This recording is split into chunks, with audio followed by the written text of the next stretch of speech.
कहानी की शुरुआत में एक अमीर आदमी मतेओ पेरिस जाने के लिए रेलवे स्टेशन पर टिकट खरीदने के लिए जाता है, लेकिन आज के लिए कोई टिकट नहीं होता। टिकट क्लर्क उसे बताता है कि वह कल मैड्रिड जा सकता है और वहां से पेरिस जा सकता है। मतेओ अपने हवेली में वापस आता है और अपने नौकर से पूछता है वह कहाँ है। नौकर बताता है कि लड़की 5 मिनट पहले ही चली गई। कमरे के फर्श पर खून लगा तकिया पड़ा होता है। मतेओ कहता है कि घबराने की बात नहीं है, लड़की की नाक से खून निकला था। वह तकिया जलाने को कहता है। वहाँ लड़की के जूते और कपड़े भी पड़े होते हैं, जिससे लगता है कि वह नंगे पैर भागी है। सुबह सेविला शहर में एक बम धमाका होता है। मतेओ ट्रेन पकड़ने स्टेशन पहुंचता है। ट्रेन के डिब्बे में उसके कुछ जान पहचान वाले लोग बैठे होते हैं, एक पड़ोसन और उसकी बेटी और उसका चचेरा भाई जो जज है। मतेओ खिड़की से देखता है कि प्लेटफॉर्म पर वही लड़की खड़ी है, उसके चेहरे पर चोट के निशान है। मतेओ ट्रेन जल्दी चलवाने की कोशिश करता है। लड़की दौड़कर ट्रेन पकड़ लेती है। मतेओ उसके सिर पर पानी डाल देता है। यह देखकर बाकी लोग हैरान हो जाते हैं। छोटी लड़की पूछती है कि उसने ऐसा क्यों किया। मतेओ कहता है कि वह लड़की दुनिया की सबसे बुरी औरत है और फिर अपनी कहानी सुनाने लगता है। कुछ समय पहले पेरिस में मतेओ अपने चचेरे भाई को खाने पर बुलाता है। उसी दिन एक नई नौकरानी काम पर आती है।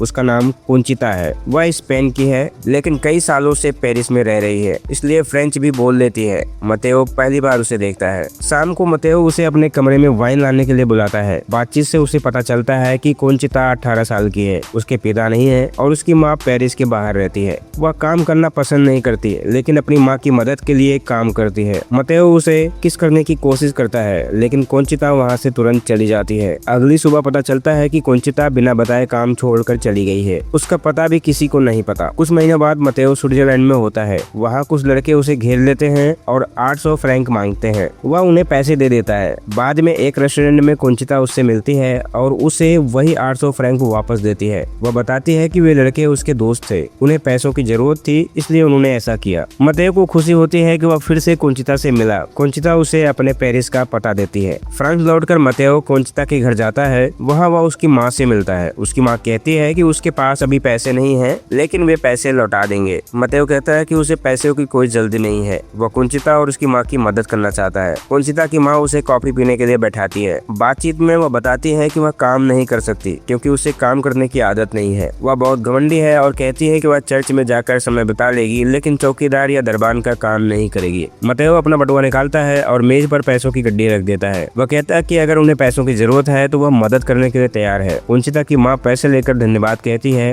और कमरे से चली जाती है। अब कुंचिता मतेओ से साफ साफ कहती है कि अगर उसे सिर्फ उसके साथ रिलेशन बनाना है तो वह यहाँ से चला जाए। मतेओ उसकी खूबसूरती से इम्प्रेस हो जाता है। वह रोज उसके घर आने जाने लगता है और कई बार कोई न कोई तोहफा लेकर आता है। एक दिन मतेओ उसे एक महंगा हैंडबैग देता है। कुंचिता कहती है कि यह उसकी माँ को दे देना चाहिए, उसे बहुत खुशी होगी। मतेओ खुद को रोक नहीं पाता और उसे प्यार से छूने लगता है। कुंचिता माहौल बदलने के लिए एक स्पेनिश गाना गाने लगती है। थोड़ी देर बाद वो मतेओ को चूमती है। मतेओ और आगे बढ़ने की कोशिश करता है, लेकिन कुंचिता उसे रोक देती है। वह कहती है कि वह जानती है कि मतेओ उससे क्या चाहता है। मतेओ को शक होता है कि शायद कुंचिता का कोई और प्रेमी है, इसलिए वह उससे दूर रहती है। लेकिन कुंचिता बताती है कि उसका कोई प्रेमी नहीं है और वह अब तक कुंवारी है। कुछ दिनों बाद मतेओ का नौकर कुंचिता की माँ को बुलाकर उसके पास ले आता है। मतेओ उससे कहता है कि वह कुंचिता से प्यार करता है। वह चाहता है कि कुंचिता और उसकी माँ उसके घर में आकर रहे। वह वादा करता है कि उन्हें कभी पैसों की कमी नहीं होगी और उन्हें काम भी नहीं करना पड़ेगा। फिर मतेओ एक लिफाफा निकालता है जिसमें बहुत सारे पैसे होते हैं। वह यह पैसे कुंचिता की माँ को दे देता है ताकि वह अपनी बेटी को उसके साथ रहने के लिए मना ले। कुछ दिनों बाद कुंचिता का एक दोस्त मतेओ के घर आता है। वह उसे कुंचिता का एक पत्र देता है। पत्र में कुंचिता लिखती है कि वह अपनी पवित्रता मतेओ को देना चाहती थी, लेकिन मतेओ ने उसे उसकी माँ से पैसे के बदले खरीदने की कोशिश की, इसलिए अब वह उसे कभी नहीं मिलेगी।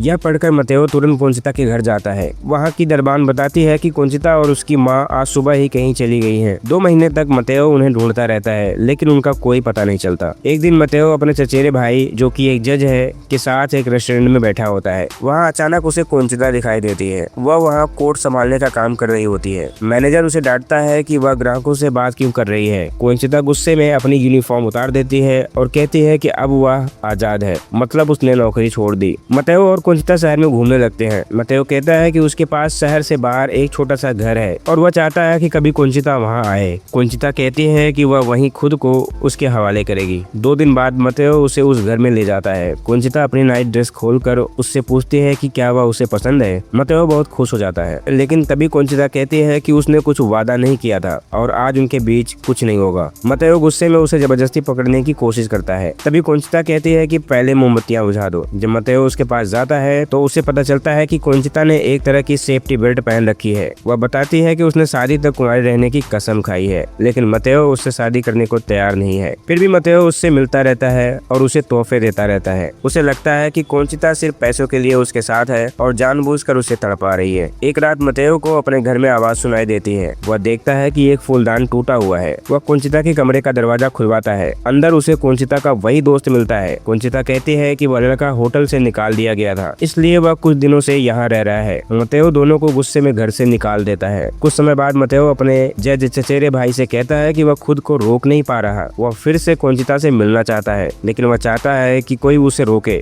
जज उसकी बात मान लेता है। जज पुलिस को आदेश देता है कि कुंचिता और उसकी माँ 24 घंटे के अंदर फ्रांस छोड़ दे। मतेओ नक्शे पर आंख बंद करके एक जगह चुनता है जहां उन्हें भेजा जाए। वह जगह सिंगापुर निकलती है, लेकिन असल में मतेओ खुद स्पेन के शहर सेविले चला जाता है, क्योंकि कुंचिता वहीं की रहने वाली है। वहां एक शाम वह कुंचिता और उसकी माँ से मिल जाता है। कुंचिता थोड़ी नाराज होती है कि मतेओ ने उसके दोस्त को घर से निकाला था, लेकिन फिर भी वह उससे मिलकर खुशी दिखाती है। वह बताती है कि अब वह पास के एक कैबरे में डांसर का काम करती है और मतेओ को उसका नाच देखने के लिए बुलाती है। मतेओ कैबरे में कुंचिता से मिलता है। कुंचिता कहती है कि अब वे कभी अलग नहीं होंगे। वह कहती है कि वह बदल गई है और अब पहले जैसी जिद्दी नहीं रही। तभी कुछ लड़कियां उसके कान में कुछ कहती हैं। कुंचिता बताती है कि डांसरों को आधे घंटे आराम करने दिया जाता है ताकि वे स्टेज पर थके नहीं। कुंचिता चली जाती है। तभी एक औरत मतेओ के पास आकर कहती है कि वह बहुत भोला है। वह उसे ऊपर ले जाती है और एक दरवाजे के पीछे से दिखाती है कि कुंचिता आराम नहीं कर रही, बल्कि कुछ आदमियों के सामने कपड़े उतार कर नाच रही है। यह देखकर मतेओ गुस्से में दरवाजा तोड़ देता है और वहाँ मौजूद मर्दों को भगा देता है। वह कुंचिता से कहता है कि उसके साथ चलो, लेकिन कुंचिता मना कर देती है। वह कहती है कि यही उसका काम है। फिर वह कहती है कि अगर मतेओ उसे थोड़ा पैसा दे दे और एक छोटा सा घर खरीद कर दे दे तो वह यह काम छोड़ देगी। बदले में वह कहती है कि वह मतेओ से प्यार करेगी। मतेओ उसकी बात मान लेता है और उसके लिए एक छोटा सा घर खरीद देता है। कुंचिता कहती है कि अगली रात आधी रात को उसकी घर आना। उसके पास मतेओ के लिए एक खास चीज है। ठीक समय पर मतेओ वहाँ पहुँचता है, लेकिन कुंचिता उसे गेट के अंदर नहीं आने देती। वह कहती है कि पहले उसका हाथ चूमो। फिर अचानक कहती है कि वह उससे नफरत करती है और कभी उससे उसने प्यार नहीं किया। वह उसी लड़के को बुलाती है जो पहले मतेओ के घर में छिपा था और उसके सामने उसे चूमने लगती है। फिर दोनों गेट के पास जमीन पर चादर बिछाकर लेट जाते हैं। अगली सुबह कुंचिता खुद मतेओ के पास आती है। वह कहती है कि उसे बात करनी है। मतेओ उसे कमरे में ले जाता है और गुस्से में उसे मारता है। कुंचिता कहती है कि कल रात सब एक मजाक था, उसके और उस लड़के के बीच कुछ नहीं हुआ, लेकिन मतेओ उसे बुरी तरह पीट देता है। इसके बाद मतेओ ट्रेन से पेरिस जाने के लिए निकलता है। ट्रेन के डिब्बे में वह अपनी पूरी कहानी सहयात्रियों को सुना रहा होता है। तभी कुंचिता वहां आती है और उसके सिर पर पानी से भरी बाल्टी उड़ेल देती है। अंत में मतेओ और कुंचिता साथ में एक बाजार जैसे रास्ते पर टहल रहे होते हैं। लाउड स्पीकर पर ऐलान होता है कि कई आतंकवादी संगठन मिलकर हमले करने वाले हैं। एक दुकान की खिड़की में मतेओ देखता है कि एक लड़की दुल्हन का फटा हुआ कपड़ा सिल रही होती है। उसी समय अचानक जोरदार धमाका होता है और इसी के साथ यह फिल्म यहीं पर खत्म हो जाती है।